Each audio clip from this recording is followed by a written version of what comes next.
അസ്സലാമു അലൈക്കും വറഹ്മത്തുള്ള. ഇന്നത്തെ വിഷയം ഞാൻ ഒരുപാട് വീഡിയോസ് ചെയ്തിട്ടുണ്ട്. നമ്മളുടെ ആവശ്യങ്ങൾ ഉടനടി നിറവേറാൻ വേണ്ടിയിട്ട് ഒരുപാട് കാര്യങ്ങൾ അസ്മാഉൽ ഹുസ്നയും ഖുർആനിലെ സൂറത്തുകളുടെ ആയത്തുകളൊക്കെ ചെയ്തിട്ടുണ്ട്. അപ്പോൾ അതുപോലത്തെ ഒരു ആയത്ത് പെട്ടെന്ന് നമ്മൾ ആഗ്രഹിച്ച കാര്യം നമുക്ക് നേടിയെടുക്കാൻ പറ്റുന്ന ഒരു ചെറിയൊരു ആയത്തിനെ കുറിച്ചാണ്. ചെറിയൊരു സമയം കൊണ്ട് നമുക്ക് ചൊല്ലിത്തീർക്കാൻ പറ്റാവുന്നതേ ഉള്ളൂ. അപ്പം അങ്ങനെ ചൊല്ലിക്കൊണ്ട് നമ്മളുടെ ആവശ്യങ്ങൾ എന്തായാലും എന്ത് തന്നെയായാലും ഹലാലായ എന്തൊരാഗ്രഹവും അല്ലാഹു സുബ്ഹാനഹു തആല സാധിച്ചു തരുന്നതാണ്. അപ്പം ഞാൻ ഇന്ന് പറയാൻ പോകുന്നത് സൂറത്തു യാസീനിലെ ഒരു ആയത്തിനെ കുറിച്ചാണ്. സൂറത്തു യാസീൻ നമ്മളെപ്പോഴും ഓതുന്നവരായിരിക്കും. അപ്പം ചില ആയത്തുകളുടെ സവിശേഷത മഹത്വങ്ങൾ നാം അറിയാതെ പോകലുണ്ട്. അപ്പം ആ ഒരു സൂറത്തിലെ ചെറിയൊരു ആയത്തിനെ കുറിച്ച് ഇന്ന് നമുക്ക് പറയാം. അപ്പം ഈ ഒരു ആയത്ത് നാം എന്താണോ ആഗ്രഹിക്കുന്നത് അതൊക്കെ നേടിയെടുക്കാൻ പറ്റുന്ന ചെറിയ സമയം കൊണ്ട് ഓതിക്കഴിയാൻ പറ്റുന്ന ഒരായത്താണ്. സലാമുൻ ഖൗലൻ മിർ റബ്ബിർ റഹീം.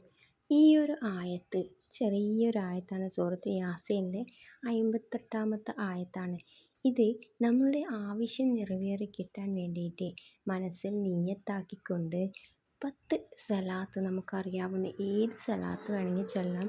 അത് ചൊല്ലിയതിന് ശേഷം ഈ ഒരു ആയത്ത് 129 തവണ ആരുമില്ലാത്ത സ്ഥലത്ത് വെച്ച് നല്ല മനസ്സോടെ നല്ല ഇഖ്ലാസോടു കൂടി അള്ളാഹുവിൽ ഉറച്ച വിശ്വാസത്തോടു കൂടി നാം ചൊല്ലിത്തുടങ്ങുക.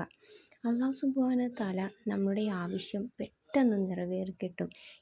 നാം എപ്പോഴും പറയുന്നത് പോലെ നാം എന്തൊരു കാര്യം ചെയ്യുമ്പോഴും നമുക്കിത് നേടിയെടുക്കാൻ പറ്റും, അല്ലെങ്കിൽ നമ്മളുടെ കയ്യിൽ ഇത് വന്ന് ചേരും എന്നുള്ള ഉറച്ച വിശ്വാസം എന്നും മനസ്സിൽ വേണം. അതിനുശേഷം നമ്മളിത് ചൊല്ലിയതിന് ശേഷം നമ്മൾ 10 സ്വലാത്ത് വീണ്ടും ചൊല്ലുക. അതിനുശേഷം നമ്മളുടെ മനസ്സിലുള്ള ആഗ്രഹം എന്താണോ അത് മുൻനിർത്തിക്കൊണ്ട് ദുആ ചെയ്യുക. എന്താ പറയുക, അല്ലാഹു സുബ്ഹാനഹു തആല ചോദിച്ച് വാങ്ങുക. നമ്മുടെ ദുആയിലാണ് എല്ലാം ഇരിക്കുന്നത്. നമ്മളുടെ ദുആ അല്ലാഹു സുബ്ഹാനഹു തആല തട്ടിക്കളയുകയില്ല. അതുപോലെ തന്നെ ഇൻഷാ അല്ലാഹ് ഉറച്ച വിശ്വാസത്തിൽ ചെയ്യുക. ഇൻഷാ അല്ലാഹ് എൻ്റെ വീഡിയോസ് ഇഷ്ടമായെങ്കിൽ നിങ്ങൾ ലൈക്ക് ചെയ്യാനും സബ്സ്ക്രൈബ് ചെയ്യാനും മറക്കരുത്.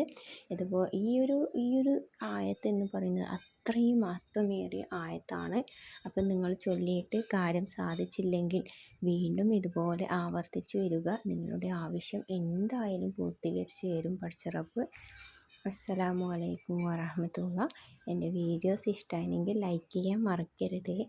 അപ്പോൾ ഇൻഷാ അല്ലാഹ് അടുത്ത വീഡിയോയിൽ കാണാം.